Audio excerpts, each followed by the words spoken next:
Hello, this is Diana, and today I'm going to explore the activities available in the Teacher Practice Area, TPA. In order to do that, I need to get to this area. So here we have the tab for that, Teacher Practice Area, and I will do that in the new tab. Just takes a couple of seconds. Yes, Teacher Practice Area. As you can see, we have the labels here. So these are the names of the participants of the course. Everybody added the label with their name, and then they added some of the activities under their label. In order to add the activity, you need to turn editing on. Without that, you won't be able to add anything. So you need to start editing. So,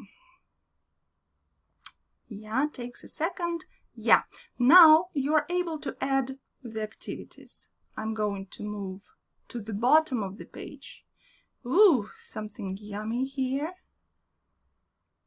Some pictures. You see, people added some activities and resources. Here is my space, actually. I tried out two activities. Mind map and glossary, and I will show you how it looks for the students as well a little bit later.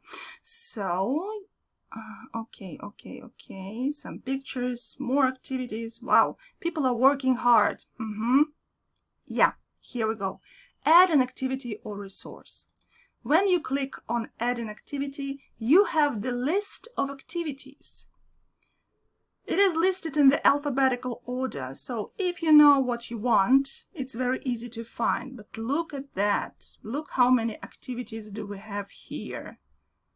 Wow, different games,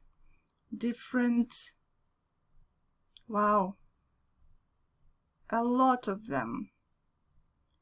I think that some of the students of our course counted them, and it's more than 50 here, yeah, available for us to practice.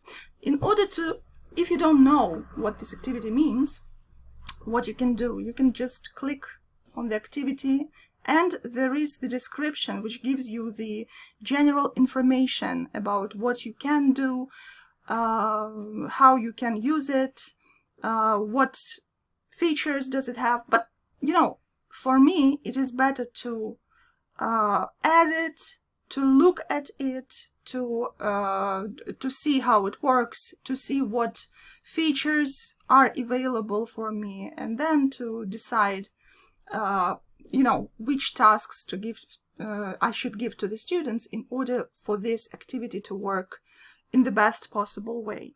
So it's very easy to edit. You can change the task, the instruction later, you know, you can change the settings. Just try it out. We need to try out, and don't be afraid to try out new things. Okay, so I can see a lot of activities that I already know, and some of them I don't know. Okay, games, they look so fun. Books with questions, what does it mean? When the student answers correct, he can go to the next chapter. Yeah, cool. Crossword, that's, yeah, hidden picture. Hangman, everybody knows Hangman, I guess. Hidden picture. The hidden picture game uncovers each piece of a picture for each question correctly answered by the student. Each number of the hidden picture game displays a question to the student, such that when the student answers the question correctly, the number is uncovered to display a piece of a picture. Well, so I'm gonna try that later on. Okay. Group formation, group choice, group self-selection, hot question. Nice, nice. Journal, lessons, media collection. What is that? Use the media collection module to create galleries of media content. User can create their own galleries of images, video, and audio, either on their own or in groups. Sounds very engaging. Uploaded content will be presented either in carousel or grid format as thumbnails. Okay, good. Mind map, I will show you. Podcast. Okay, Podcast. Activity module enables participants to create a podcast and publish episodes consisting of video and or audio files. Very good activity. I think that I will use that here in my blog, in my section as well. Task chain. The task chain module allows teachers to distribute interactive learning materials to their students via Moodle and view reports on the students' responses and results. Sounds cool. So I will go and look it through, definitely. Okay, so if you want to add any activity, just if you choose the activity you want to add, click add. So pretty simple. Okay, now I'm going to show you the activities that I've added already. And okay, here we go. Yes, so I added the activity mind map.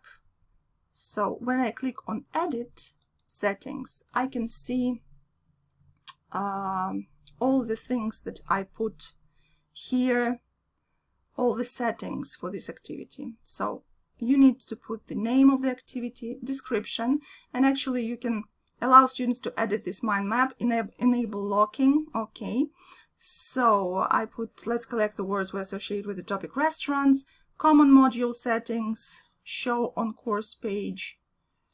You can, yeah. So restrict access, none. Activity completion. So I put it like this. Students can manually mark the activity as completed. Or show activity as complete when conditions are met. So what about conditions then? Students must view, require view. Okay. Do not indicate activity completion. Students can manually mark. Okay. Show on course page. Allow students to edit this mind map. Enable locking. For example, you want your students to add a couple of words to your mind map. So you can actually put that here in the description to give them the task to do that. Okay. When you are and expect completed on, you set the date. For example, today's date, or let's make it 20th of June. Okay, so save and display.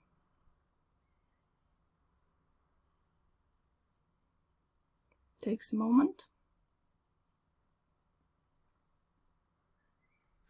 Okay, here you can see the mind map. So on the topic restaurant, this is how it looks like. You can make it bigger, you can make it smaller to see the whole thing. Okay, so if you to add a node, you just put it here. For example, I want to add the word menu. You can change the background color. So for example, I want to make it okay, like this. Save, and I want to add, cancel. I want to add from here to here. Okay, edit edge. So that's, then you will see the new word connected with the word with the waiter, for example, and so on and so forth. So in order to save the changes, don't forget to save mind map. Okay. Yep. Okay. Another activity that I have here, practice area. We're going back to our practice area, and the editing is still on. Another activity that I added was, okay. Yeah. Restaurant vocabulary. This is glossary.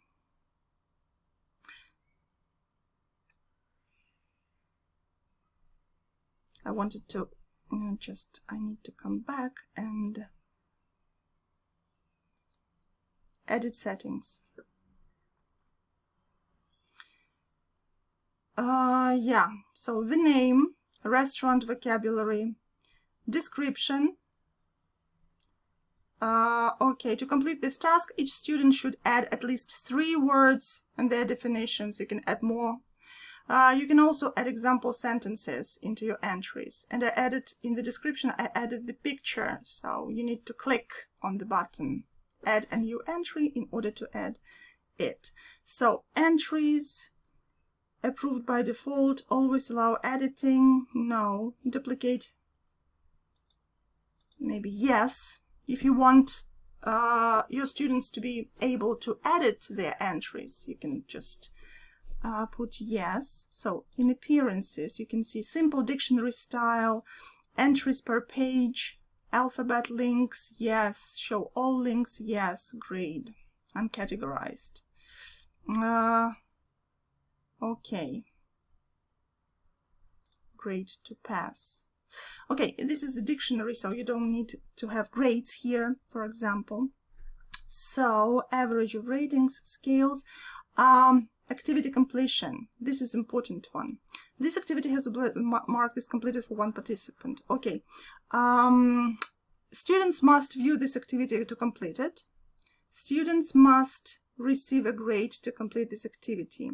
Students must create entries, 3. So I put it this to 3.